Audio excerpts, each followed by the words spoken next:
everybody, it's Connie with SimplySimpleStamping.com. Thank you so much for joining me for another video in the Popcorn Box mini-series.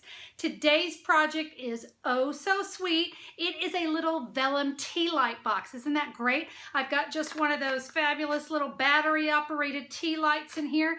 You know, if you've got, oh, I don't know, a romantic dinner or a bridal shower or a wedding party or something, these little tea lights were so fast and easy to do, and they're so pretty. And you know, the flower and all, well, you know what, you decorate it to fit the decor, but let me show you how to create this sweet little tea light box. To create your tea light box, we're going to start with a piece of Vellum Cardstock. This is cut 8.5 by 5.5.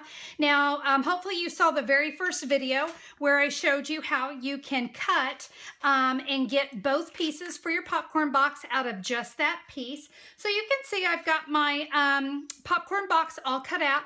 Now, before we get started, we do want to go ahead and give all of our creased lines, but be careful. It's such a thin little line, but go ahead and we're going to give all of these a nice crease. All right, we've got those creased. I am now going to come in with my magnetic platform because we're going to use one of the framelits so that we have a nice scalloped edge on this. Now, when it comes to using vellum, I found it actually worked quite well to just cut them both at the same time.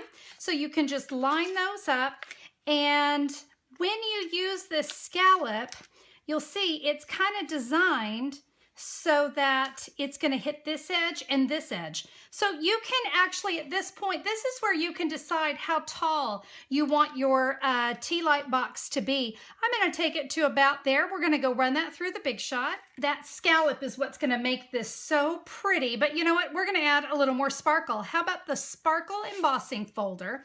And when you run your vellum through, I'm going to bring in just a little scrap so you can see. Let me bring it on something dark. See how it kind of pops white? That's what we're going to be doing with this die and or with this embossing folder. So we're just going to put, I want to leave the flaps alone. We don't want those embossed.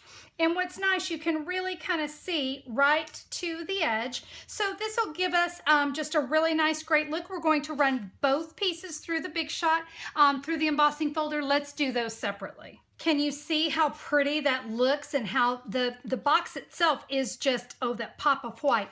Now, we're not going to put the box together yet because we do want to decorate it first, but you can go ahead at this point. We can go ahead and use fast fuse, tear and tape, Tombow, multi-purpose glue, whichever one. Let's go ahead and adhere the two panels together. All right, so that's all done. Let me set this off to the side. I'm going to come in with a piece of pink Pirouette cardstock.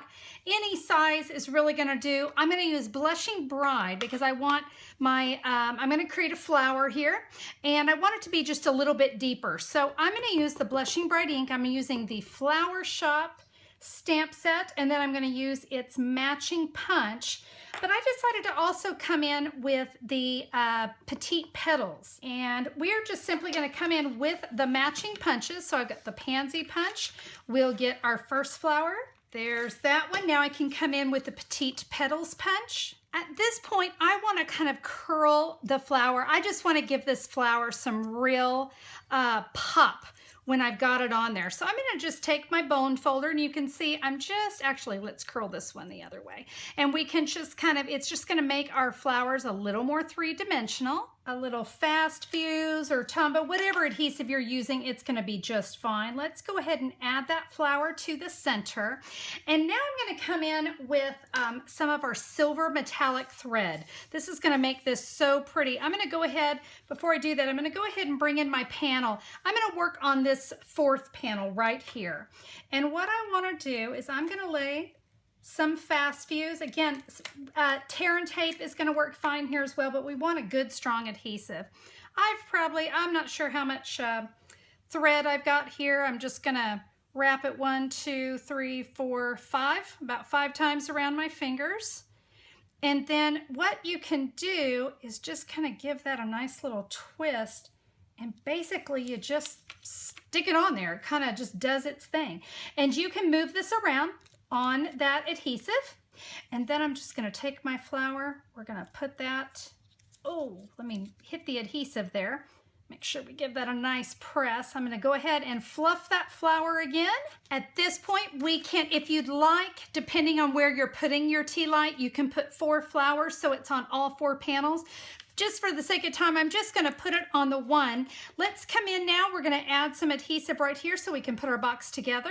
I thought it needed just a little more sparkle. So how about some of our dazzling details in silver? And let's put a nice silver blob. You know what, rhinestones would be beautiful here too.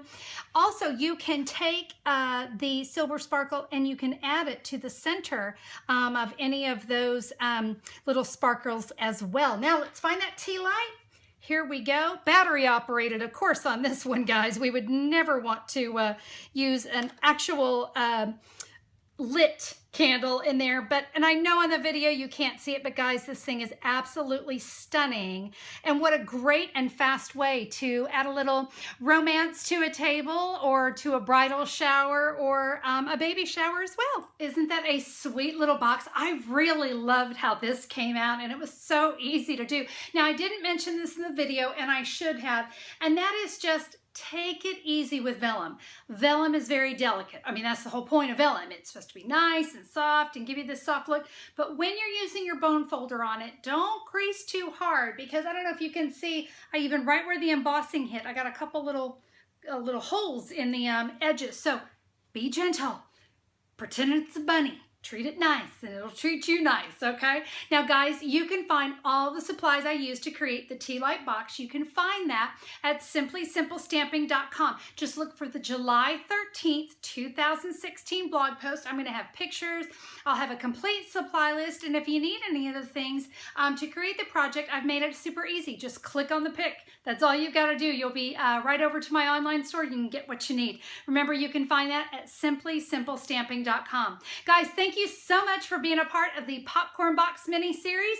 Stay tuned because I've got more for you. Have a fabulous day. We'll see you on the next video. Bye-bye.